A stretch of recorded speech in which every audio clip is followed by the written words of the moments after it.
HR issues can kill you. One complaint against your company can turn your world upside down.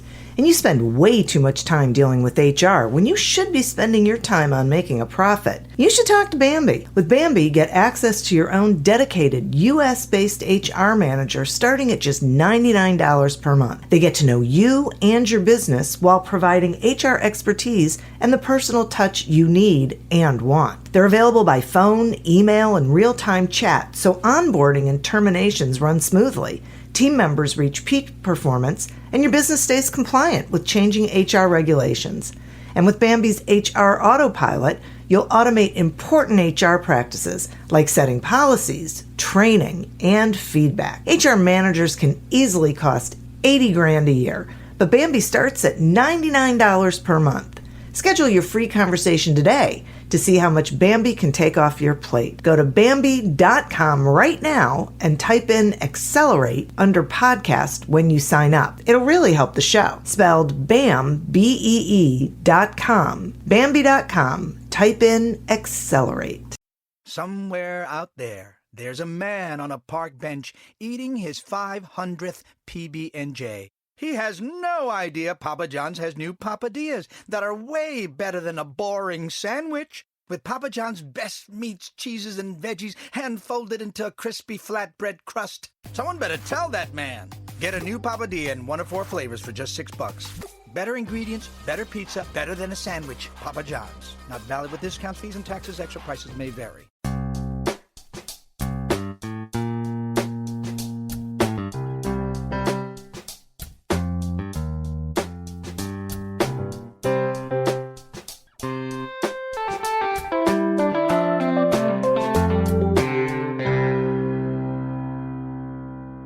Welcome to Accelerate Your Business Growth with your host, Diane Helbig.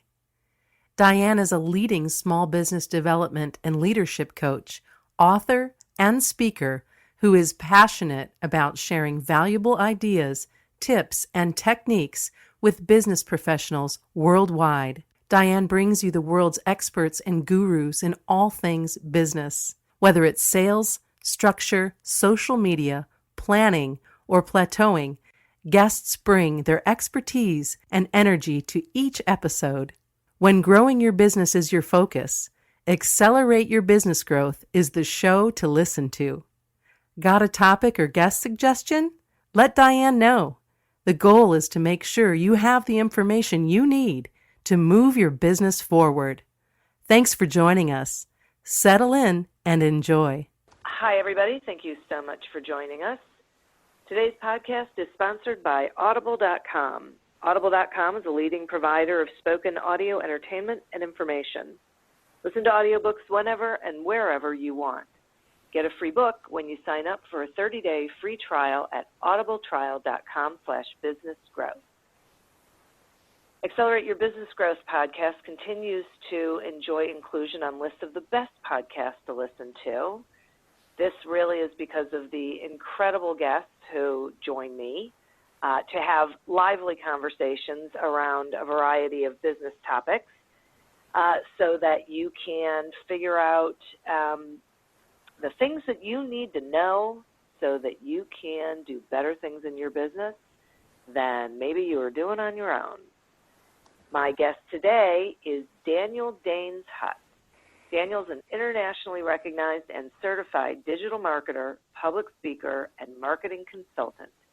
He built InboundAscension while traveling in New Zealand as part of a 66-day challenge to grow a business to 10,000 email subscribers and 130,000 site viewers. Can't wait to hear how he actually got that accomplished. So thanks for joining me today, Daniel. Thank you very much for having me. I am happy to be having this conversation with you. I know we're going to be talking about increasing the ROI on by getting people on your marketing, by getting people to read your blog, and people who aren't necessarily previous readers. So I'm fascinated, and I'm wondering, this challenge that you did in New Zealand, is that did you implement your process to gain the 10,000 email subscribers and the 130,000 site viewers? We hit the site viewers. We actually hit 50,000 viewers in the first 2 weeks on the site. Wow. Yeah, and we got about so we got about 6,000 email subscribers at the time. I launched the site, didn't have any lead capture in place, and then we got 50,000 visitors, and I thought I should probably implement that. It's one of those things, right? And so, ironically, I got very good at doing that because it's it's mistakes that you learn from. Sure. So our opt-in rates right now are anywhere between 17 and 83% of traffic. So yeah, the subscribers are much higher nowadays. Okay. So you talk about retargeting, and I'm pretty confident most people do not know what that is. So would you explain it, please? Well, we actually have 2 websites now. So I have a, excuse me, I have a retargeting blog, InboundAscension, which is basically, the goal there is to help you get more sales from the traffic that you have. And then I have another website called AmpMyContent, which I do with my partner Freya, which is basically learning how to leverage the content that you have more effectively. So they go hand in hand. One gets you more traffic, the other one helps you get more sales. But we separate the 2 topics so that, if you want one thing, you go to this one site and vice versa. Yeah. But retargeting is it's kind of seen as like a dark art. It's one of those things when in internet marketing, especially when something comes out, there's like this mad dash to see how much you can abuse it, right? Yeah. And so retargeting is basically, most websites will only convert 2% of their traffic into a customer. Usually it's because those people are very warm leads and things like this. The thing is, if you actually follow up with people who didn't buy, you can increase your sales by like another 10, 20%. Retargeting enables you to track visitors who've come to the site and then show them specific adverts. It's probably one of the most cost-effective ways of running ads because it'll be the least cost and you'll see the highest return. But of course, you also have to be able to get people to your site in the first place. Right. Okay. This is so interesting. So I'm trying to figure out which question to ask next. It's all good. Okay, good. So the instant question that came to my mind was, when you were talking about the adverts, how do you, if they come and they don't buy, how do you know what to say to them to get them interested? Like, how do you know what sort of advertising to do? At its most basic and the easiest is just a reminder to say, hey, did you forget this? Because a lot of the time, if you think about our own internet usage, we get very busy. There's so many distractions. I know personally, like right now, we're recording this, it's coming the run up to Christmas. So I will be looking at Christmas ideas on my phone and things like that. Or I might be looking at business services while I'm waiting to cross the street. And then I'll cross the street and I put the phone in my pocket and I forget to actually follow up on what I was doing. Like 90% of the time, you lose sales because of things like that, where people, they start to do something and then just totally forget to follow up on it. So just doing a reminder of actually showing the product, or it's not traditionally as well, this is from an e-commerce space, but it works incredibly well for service businesses. Just to remind people about the service. So that's the most basic that you can do. I'm a bit of a psychology and neuroscience nerd, so I can get really deep into it as well, but there are different types of customers that you will get in your business. You have people who, the people who are ready to buy right away. They're kind of the 2%, they're the ones that most of us focus on. But then you also have people who are skeptical, who still want what you have, but they're not quite sure yet. You have people who procrastinate and don't buy till the last minute. You have people who worry that XYZ might not work for them, and things like this. So you can actually address those different segments by testing different adverts as well. So this is why fear of missing out works really well in adverts. We only have X left. Sale is only on until Sunday, things like this.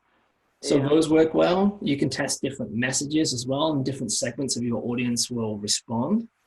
But in reality, if you're just getting started with it, you simply can just say, hey, did you forget this? Or you can just send a reminder. We use it with content often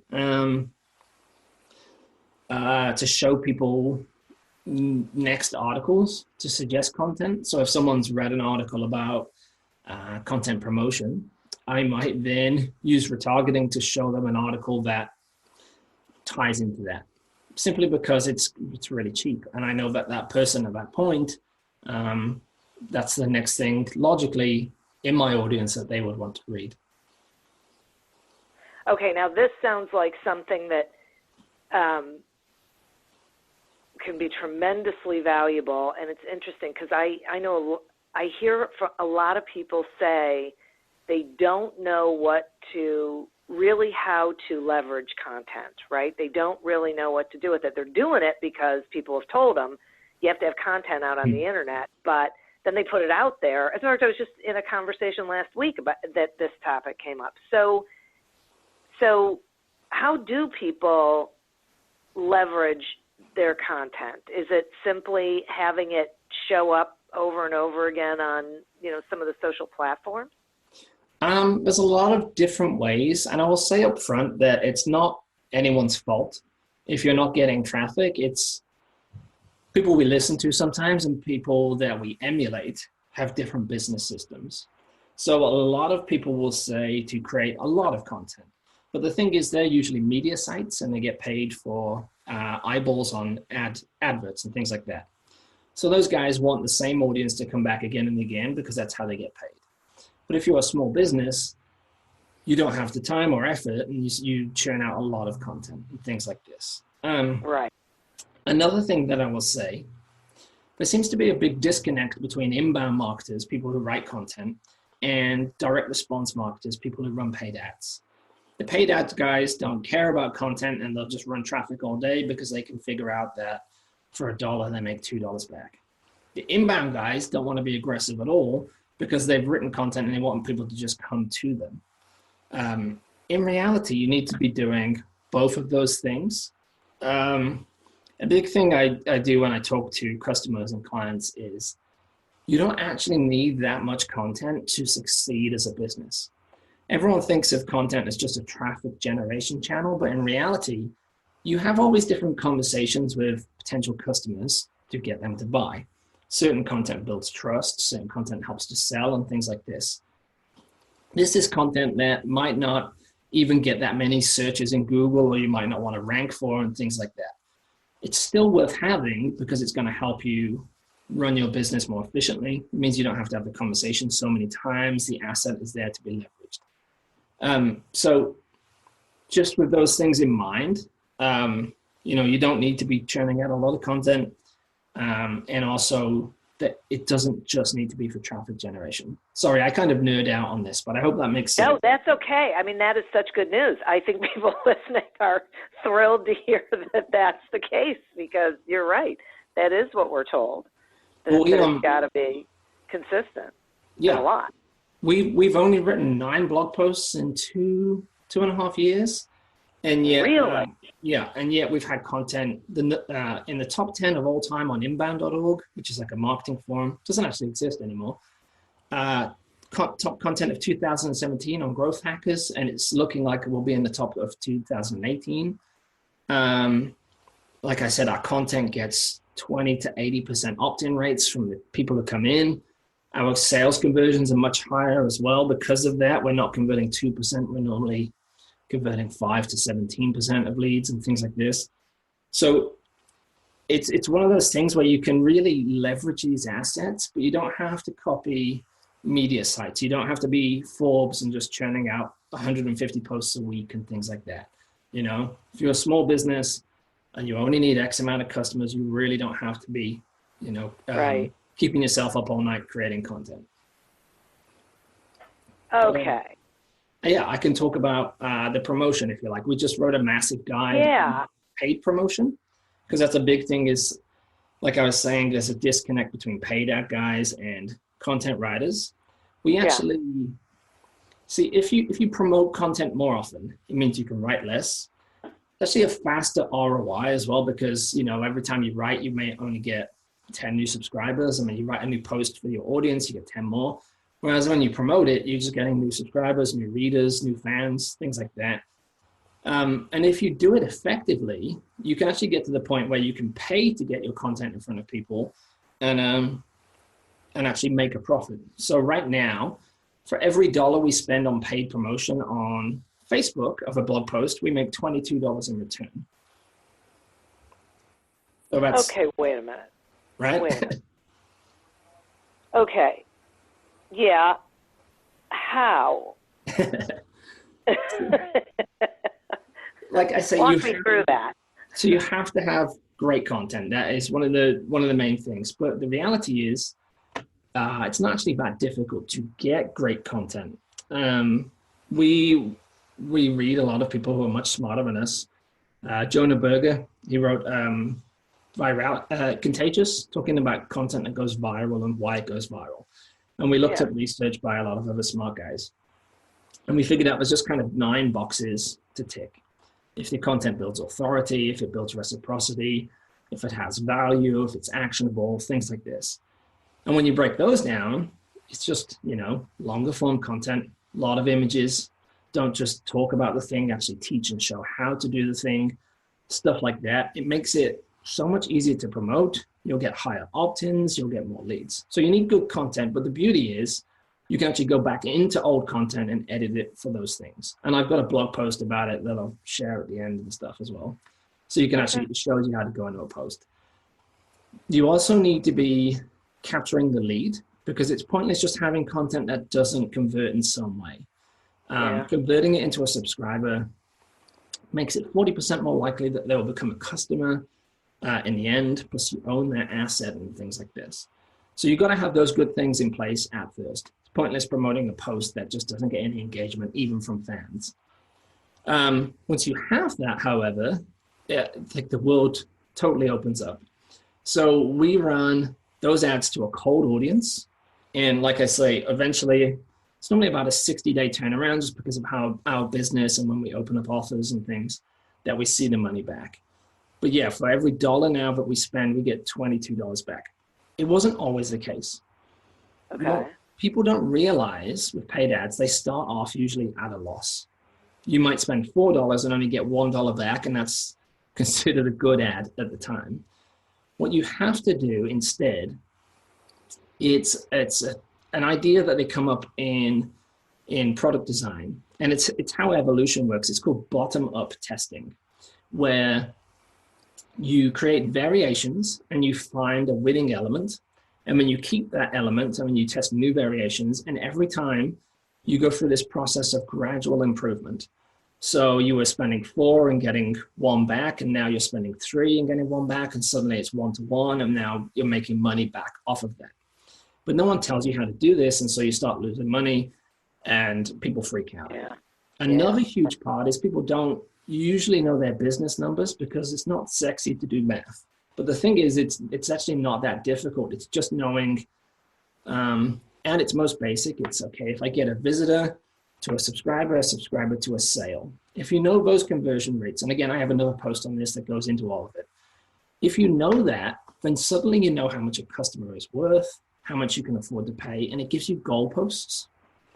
So you can say, okay, I need to get below this point for me to be profitable. I need to be spending less than this per subscriber to get, to know that 100% confidence that I'm going to make money in X amount of days. Right. People don't do that. And so I've seen people stop adverts before. They're actually making a lot of money. But in their heads, they don't see it. Because paid ads it's a lot of it's full of anxiety, right?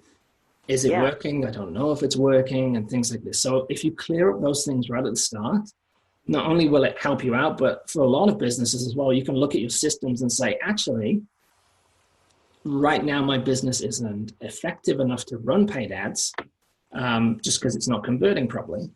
And so you could actually give you ideas of how to fix things before you even spend money on ads. So that's a huge thing as well, because you can say, oh, okay, well, it's not quite ready yet. I don't have to spend any money. That's fine. So figuring out those things in advance is huge. After that, it's actually quite simple to do, and I can break it all down for you. Okay, wait, hang on a second. I'm going to take a sponsor break, and then I would love it if you would do that. Oh, yeah, no problem. Okay? All right, hang on. Accelerate Your Business Growth podcast is happy to be sponsored by Audible.com. Audible.com is a leading provider of spoken digital audio entertainment and information. They have over 150,000 titles to choose from, and you can listen to them on any device, including whatever you're hearing us on right now. And if you sign up at our link, which is audibletrial.com/businessgrowth, you get one free audiobook and a 1-month trial of the service. Some examples of books you can listen to on audible.com are Built to Sell by John Warlow and The Irresistible Consultant's Guide to Winning Clients by David A. Field. So visit audibletrial.com/businessgrowth, explore the books that are of interest to you, and receive one free audiobook when you sign up for the trial. Today we're speaking with Daniel Daines-Hutt about how to improve your ROI by promoting a blog to a cold audience. Okay. Back to it. Back to it, and you can start at any point you want and Okay. go into it. Okay, so a quick recap. You need good content. The content needs to be collecting leads, and you need to know your numbers. You need to know, okay, from how many leads on average do I need to make to get a sale? Figure out what a customer is worth and things like that. So it gives you goalposts to aim for, because that's going to take away a lot of anxiety with paid ads. And remember that they start at a loss, and it's kind of like Bill Murray in Groundhog Day, where the day gets slightly better the more times he goes through the day and he figures out what works and what doesn't work. That's basically what you're doing with a paid ad. You're figuring out, okay, that image didn't work so well, but this one did, so let's use this image, and now let's change this headline and things like that. So the testing process itself is really simple. I'll get into that in just a second, but the most important thing you can do is to research your audience. The more you understand your audience, the people who you want to read that blog post, the easier it is to communicate with them. So what I like to do, I will be in forums and things like this, learning about my audience, but I will also do 3 interviews.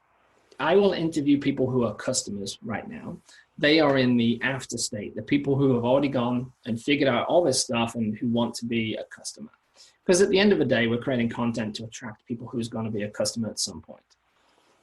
I will then interview people who are at the before state, people who are not there yet. They're like a very warm lead. And then I will interview people who are subscribers to my blog, but they don't even know that they've got a problem yet. So I've got these 3 stages there, very cold, they're quite warm, and they're super hot because I've already purchased. And through a sequence of questions, I will learn what they were thinking and how they felt and their objections and problems and goals at each stage. Because if I can talk to the person at the after state, I'll learn the language that they use to describe how they feel now. That is going to resonate so much more with the cold audience. And the people in the cold audience, I'll also learn all the problems and objections that are stopping them from taking action right now. Because at that point, they might not even know that they have a problem. They know there's an issue in their business and they can't figure out why. And there's so many solutions out there, so they're not even looking for anything at that point. But by doing this, it means I can create ads that talk to a very cold audience that is highly uncompetitive. No one's targeting these guys with this kind of stuff because it's more difficult traditionally, but it's not that difficult. It's just learning to talk to this person and take them from A to B to C. That's all it really is. Does that make sense? Okay. It makes total sense. Now I have a question, and that is, when you're talking about figuring out in these ads, what works and doesn't work, that sounds to me like you're putting a couple of different ads out at the same time so you can see which ones are getting hits. Is that right? Yes and no. So yes, we are doing A/B testing. There's 2 different types. An A/B test is where you test just one element and you're figuring out which is the winning variation of that element. A lot of people you'll see will talk about multivariate testing.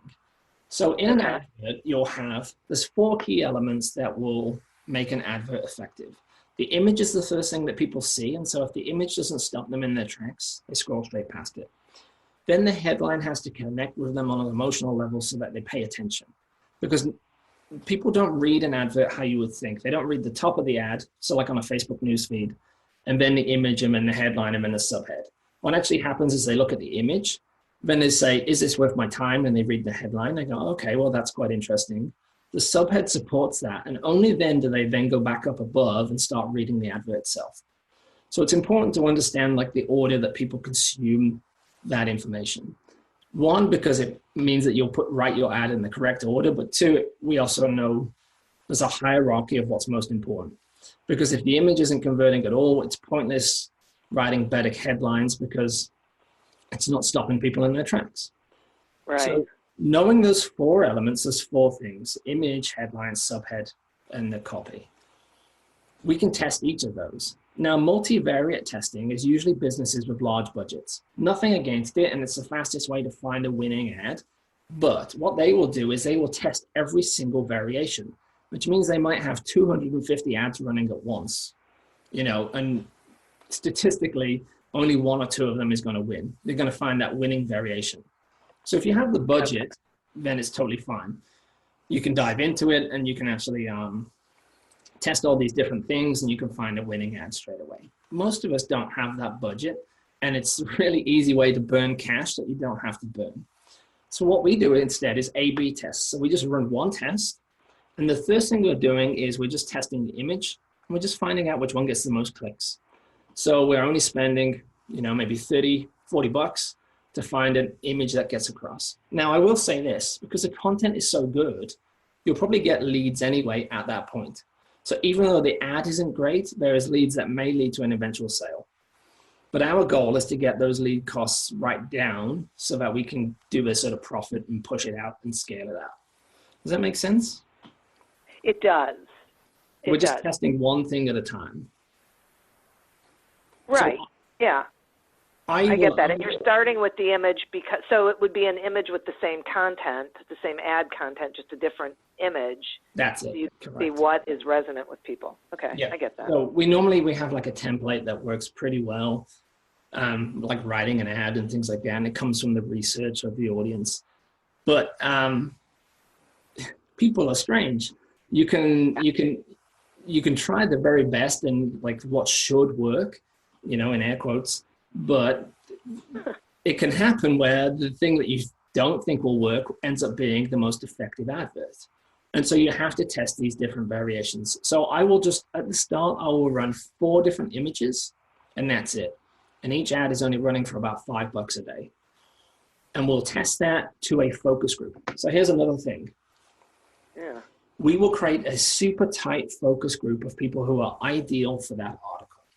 And we do that kind of like traditional advertising, where they would focus group to find out which message is working and things before they launch it to a larger audience. We're doing the exact same thing.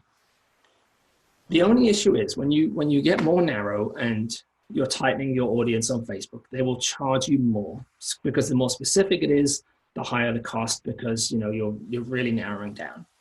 That's fine at first, because what we're doing is we're saying, okay, this is my ideal person for this ad.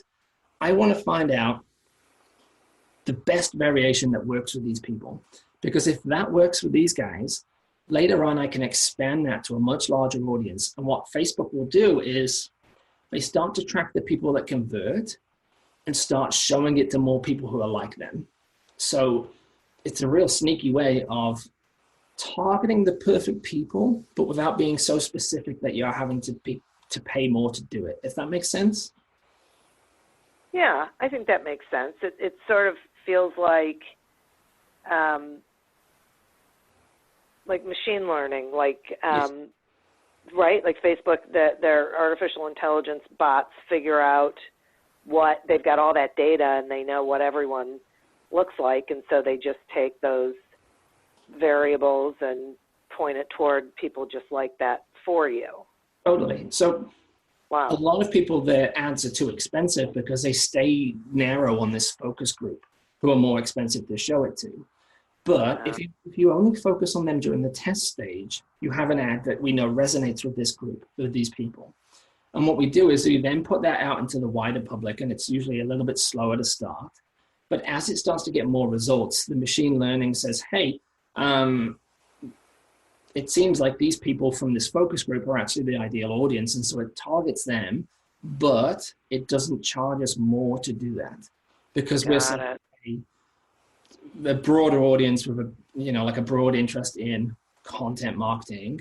And then it starts to like narrow down to CFOs, who are the people who are responding to that particular article, for example. Right. But it's doing it automatically, so it's not like it's thinking you're exactly.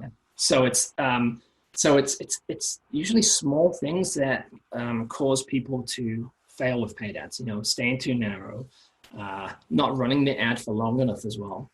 For example, if you only get a sale out of every 100 leads, your ad needs to run long enough to get 100 leads. Not during the test phase, but afterwards. And a lot of people will stop the ad before it even gets a chance to do that. Yeah. So and if it costs you $3 a lead, and you're saying, okay, well, I need to spend $300 to get a sale. But, if you're in B2B, that might be worth 10 grand or something like that. Right. So it's just knowing those things. Now, if you're in e-commerce, it might only cost you 40 cents per lead, which means and traditionally they have much higher conversions of about 5%. So they say, okay, well, I only need to spend $40 to do the same thing. So it balances out depending on which service and which industry you're in. Right, but that goes back to you need to know the numbers. You need exactly. to know what your client is worth. Yeah. It's not sexy until you know it, and then you think, actually, this is great. I can sleep now at night. Right. Yeah. Exactly. It becomes very sexy. So now, does this whole same concept work on other platforms other than Facebook? Because, when we talk about B2B, that's not necessarily, Facebook isn't necessarily where the audience is. You'd be surprised because they've got so many billion users. It does work on other platforms, but the beauty of it, so if we were doing it on AdWords, for example, and we were targeting people for a certain keyword that our article is about, it will definitely work. The only thing there is those people are searching for that keyword, so they're very warm. So straight away, they are a warm lead and they have a lot of intent. The beauty with Facebook is it's an entertainment platform and they want their users to have a good experience. And because we're sending them to content, that is a good experience from their ads. So what happens is it's usually cheaper to talk to a colder audience who don't even know what it is that you're talking about. And also because of the good feedback, the relevance score goes up, which means the cost goes down even further. They start showing it to more people. So it's a really easy way to scale out to a very cold audience. But yeah, it totally works. Right now I'm doing a case study, another case study on Q Promote. Q is like a social curation platform. And the same article has had 50 shares and 49 clicks to it and like 40 new opt-ins. So it definitely works. You can test it on different things. What I do say is just go with one platform at first. Just do one ad, one piece of content, one platform, because it's so easy to start spending money everywhere. And what happens is you have 10 field ads who haven't gone deep enough. They could actually work, but you just haven't gone deep enough with the ad. Find one that works. Here's the thing. We're not even spending our budget cap yet on Facebook. We could spend thousands more per day and still see sales. So in reality, you don't need a lot of different platforms. Right. I like that. That's great. Because I think that's the other thing. People think that they have to be everywhere. And then they're thinking, but I can't be advertising everywhere. Stressful, yeah, right. Exactly. Okay. So I imagine there are people listening thinking to themselves, this all sounds great, but it also sounds like it takes a lot of time and focus and energy and ability to write good content. Yeah. So what would you say to them if they said that? This is true, but it's not as difficult as you think. Like I said, there's a lot of tick boxes that if you hit, you'd be surprised. For example, I have a customer who is in the B2B space, and his clients are worth about $100,000 each. And he was writing content before, and he would get maybe 3 to 5 leads after a month. I showed him how to write better and actually edit a post. And when he relaunched it, he got 30 leads in the first half an hour. Wow. So yeah, because it's not that difficult to do. It's just ticking those specific boxes. And you'll be surprised the emails you get from people who are reading it and like the praise and things like that. And the people who are opting in as well, they were like, CTO of Microsoft in his country and things like that. They weren't just random leads off the street. So when you do this, you have to remember you're building an asset. If Facebook dies, if Google dies, traffic is a side benefit. You've got a tool here, an asset that you can direct people to for years to come on whatever new platform arrives, and it will, 1, get traffic, 2, make sales, 3, make leads, and things like that. So it's worth doing. It's you're planting all the seeds, and you're nurturing them to pay off. It's a difference between hunting and farming. Like a lot of people run a business like they're a hunter-gatherer, where they literally, if they don't go out and get, don't hunt today, they don't make a sale. Whereas when you're doing assets like this, they take time, but it's like a farmer where after about a year, now you're getting through every 6 months for 40 years, Like this one article that we just wrote, based on our calculations, it'll generate around $200,000 a year for our business, from one article promoted correctly. And that's not even that's just organic traffic. We haven't even started running paid promotion to it yet.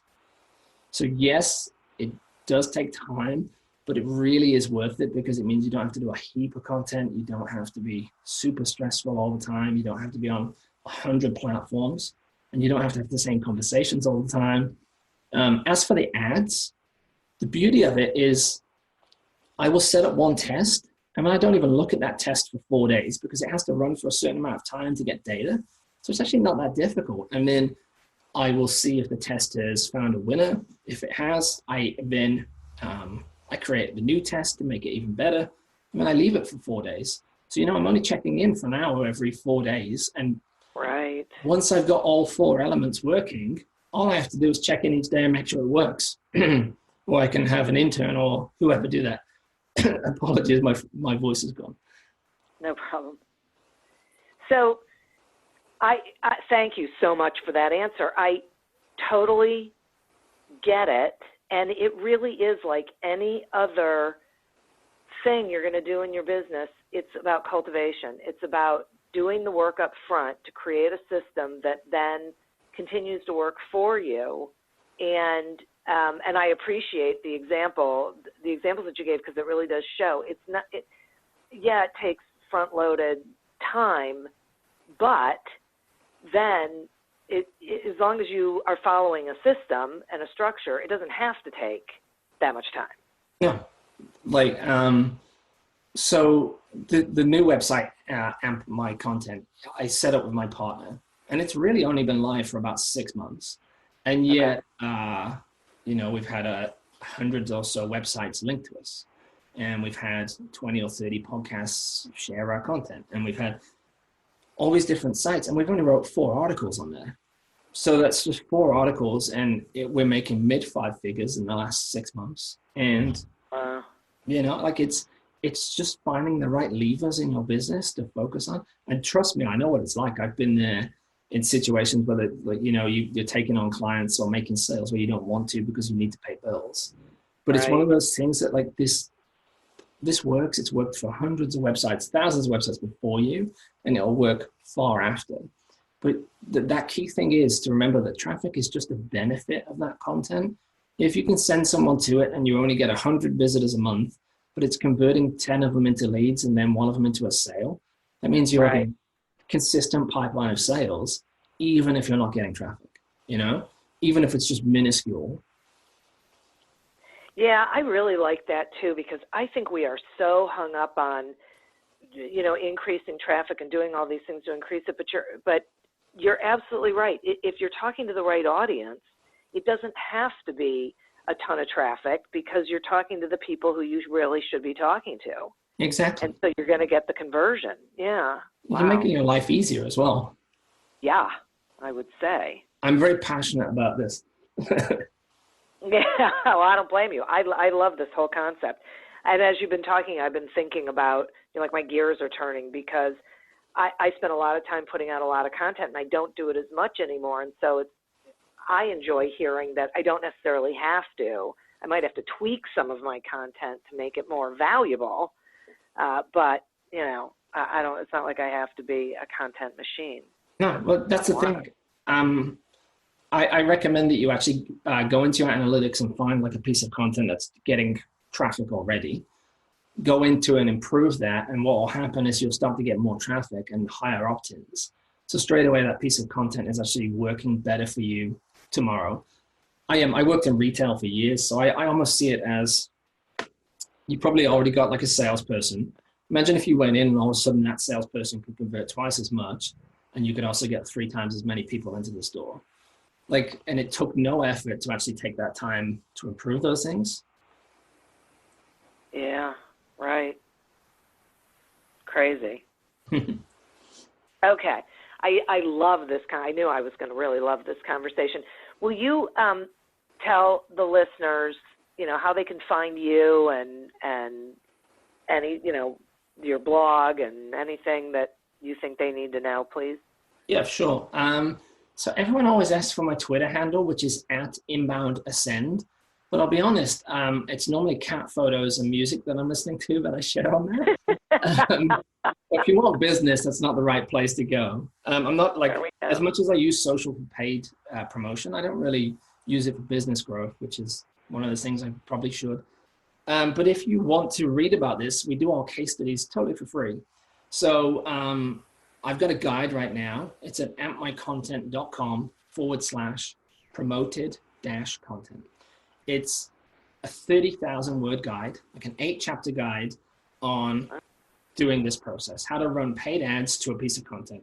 And it covers it all. It's totally free. I could launch it as a book and sell it on Amazon, but it's all on there. And you can go through it. And the way the guide is written, it actually works through each chapter. It's actionable, so you take action on it at the right time. So the first thing we cover is how to figure out your business numbers before you run ads, for example, because you need to know that. Then we talk about research, and we show you how to do it, and you do the research before you move on to the next part. Excuse me. So it's almost like a mini course in reality of how to do this. Yeah. So in that article as well, it also links to other pieces of content where we talk about lead capture and how to actually improve those old articles as well. But I can send you the links after this so that people can just click on them if they want to or whatever. All right, great. Yeah, we'll put it in the show notes. And now, if there's somebody listening and they're saying to themselves, okay, that's all well and good, and I'm not going to read an 8-chapter guide. I just want someone to do this. They can contact you as well. This is something you can help them do anymore. This is the beauty of it, is I can spend $1 and make $22 back. I'd rather go to the beach. I'm sorry. Yeah, boy. Right, that's so great. I'm so glad I asked that question because that is a great answer. Right, and that's the beauty, is when you have assets like that in your business, you don't have to do other models and things. Like we did client work for years, but 4 a.m. calls and things like that. We don't have to do it anymore. So for my personal preference, I'd rather go surfing. Yeah, I hear you. I'm getting the guide, let me just tell you. After all that content, you should be doing something, right? I know, right? Yeah. Be warned, you will be in there for a while. I keep getting people message me to say, I started reading and I've been on your site for like a week now. I get lost. People get lost in like a black hole of content on there, but it's all actionable. It's all tested. I even tell you about the mistakes we made and things like that. So you can see what we did and what you don't do. Things. Awesome. That is equally valuable, if not more valuable. So it's so great. Daniel, thank you so much for joining me today. I've really enjoyed this conversation and learned a lot that I did not know. Thank you so much for having me. It's always a pleasure. My pleasure. So, and listeners, thank you for tuning in. You are absolutely who we are doing this for. And I always like to thank the sponsor as well, If you would like to get a free trial of audible.com and get a free audiobook along with that trial, please go to audibletrial.com/businessgrowth to sign up. As always, continue to prosper and be curious. And until we meet again on another episode of Accelerate Your Business Growth, goodbye and good day. We are Jackie Clayton and Katie Van Horn, co-hosts of the Inclusive AF podcast. We're two diversity, equity, and inclusion peeps who love both what we have in common and what makes us different. During the day, we use our superpowers to block bias and break down systems that are inequitable within companies and create inclusive AF places to work. We're also BFFs who have tough conversations about our different lived experience. Come have a listen and learn something new.